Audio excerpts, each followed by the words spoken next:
Jadi saya masih ingin hasil-hasil penelitian saya itu bisa bermanfaat, jadi produk, jadi sesuatu yang itu bisa dimanfaatkan, sehingga itu bisa jadi amal jariah begitu ya. Jadi enggak berhenti begitulah. Ketertarikannya dengan bidang farmasi bermula sejak ia lulus SMA. Bidang yang ia yakini memiliki kedudukan yang istimewa di mata Islam. Di sekitar saya itu banyak yang kemudian kalau habis lulus SD, kemudian ke sanawiyah, aliyah begitu ya. Tapi kemudian saya nggak melanjutkan ke sana karena memang saya pengen profesi di bidang kesehatan begitu ya. Kenapa kemudian di bidang kesehatan gitu? Karena saya merasa profesi kesehatan itu mempunyai kedudukan yang istimewa begitu ya di mata Islam gitu. Dibesarkan oleh keluarga yang menjunjung tinggi ilmu agama, tak menyurutkan niatnya untuk mendalami ilmu farmasi. Perempuan kelahiran Magelang ini berhasil masuk ke Fakultas Farmasi Universitas Gadjah Mada melalui jalur tes. Kemudian berhasil menyelesaikan studi di Fakultas Farmasi UGM pada tahun 1995 dan program profesi apoteker pada tahun 1996.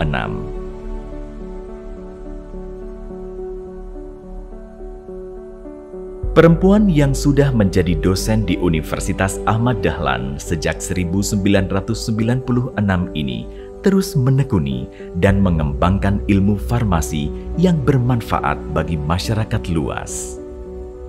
Ternyata obat tradisional sendiri atau obat herbal sendiri gitu ya, itu di kalangan medis itu kan belum diterima dengan baik ya. Jadi dokter-dokter juga belum mau meresepkan herbal A, herbal B begitu kalau itu tidak ada bukti-bukti ilmiahnya.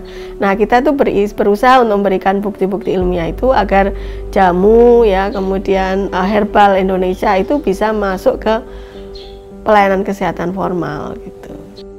Lahir dan dibesarkan di keluarga petani sederhana menjadi motivasi untuk terus menempuh pendidikan tinggi, sampai akhirnya Nur Hasanah memilih untuk melanjutkan studi doktoralnya di University Kebangsaan Malaysia di bidang biokimia pada tahun 2009. Kan sebenarnya menuntut ilmu itu tidak boleh berhenti kan ya. Nah, karena memang berhentinya hanya secara formal itu sampai S3, ya udah kita lanjut sampai ke sana gitu. Jadi saya kira ya itulah dari guru-guru kita dari awal itu menyampaikan seperti itu gitu ya. Dan kemudian juga ketika kita masuk di perkuliahan ya, maksudnya di universitas gitu ya. Dulu waktu itu ketika saya masuk itu rektornya Prof. Nung Muharjid ya. Prof. Nung Muharjid juga mengatakan yaitu sebagai sebuah kewajiban dosen ya, sebuah kewajiban dosen untuk kemudian sekolah sampai S3 gitu ya, dan waktu itu juga diberi kesempatan lebar-lebar. Dan juga salah satu kewajiban yang lain memang harus kemudian naik jabatan akademik itu ya. Jadi jabatan akademik kan akhirnya ya nanti harus jadi profesor begitu ya. Jadi menjadi profesor itu ya menurut Prof. Nung ya kewajiban gitu ya. Naik pangkat itu kewajiban, bukan hak gitu, tapi kewajiban yang harus diusahakan. Jadi peran kedua orang tua, terutama ibu, menjadi sumber kekuatan utama bagi Nur Hasanah untuk tenang dan fokus menyelesaikan studi di Malaysia. Dan ketika mau berangkat itu ya, ibu saya bilang mantep saja, yang tenang begitu ya. Kalau kamu tenang, nanti juga anak-anak di sini tenang begitu ya. Jadi seperti itulah ini jasa ibu ya, juga adik-adik tentunya yang membantu menjaga kedua anak saya gitu ya. Perempuan yang memilih konsentrasi pada pengembangan obat bahan alam ini selalu mengedepankan kredibilitas data agar kualitas penelitiannya terjaga. Tahap demi tahap ia kerjakan untuk mendapatkan bukti dari penelitiannya. Tak jarang Nur Hasanah bertemu dengan kesulitan. Untuk menyajikan itu juga bukan hal yang mudah gitu ya, karena ada banyak tahapan gitu.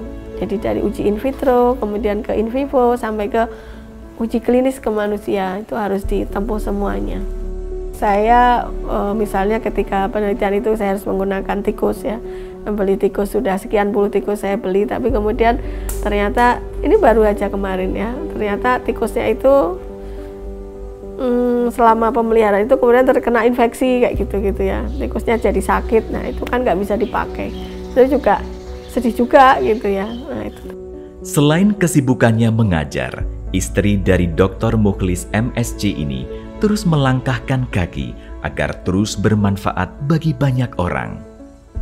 Nur Hasanah aktif sebagai Ketua Ahmad Dahlan Halal Center yang dirintis sejak 2017, menjadi Ketua Editor Jurnal Farmasiana, jurnal terakreditasi Dikti peringkat 2. Selain itu, ia juga berhasil menjadi dosen berprestasi dengan predikat sebagai dosen berprestasi bidang sains dan teknologi peringkat 2 tingkat Kopertis Wilayah 5 pada tahun 2018. Ketika menjadi Ketua Program Studi Sarjana Farmasi, Nur Hasanah juga menjadi Kaprodi berprestasi peringkat pertama tingkat Kopertis Wilayah 5 pada tahun 2014.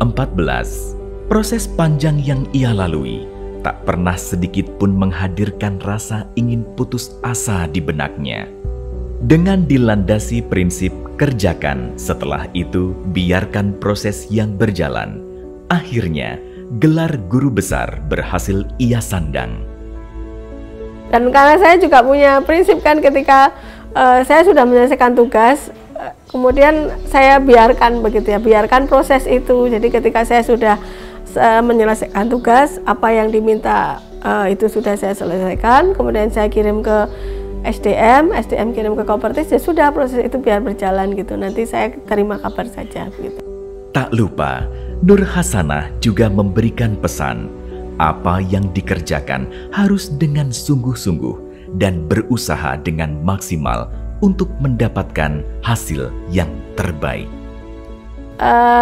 Lakukan sesuatu dengan sepenuh hati, itu jangan setengah-setengah ya. Ketika kita ingin berbuat kebaikan, jangan setengah-setengah gitu, tapi lakukan semaksimal mungkin, maka kita akan dapatkan juga yang terbaik gitu ya. Ketika kita itu berusaha dan itu untuk kebaikan, insya Allah itu bukan suatu beban ya. Jadi percayalah dan kemudian optimislah gitu. Tapi hadapi itu memang harus dengan senyum gitu.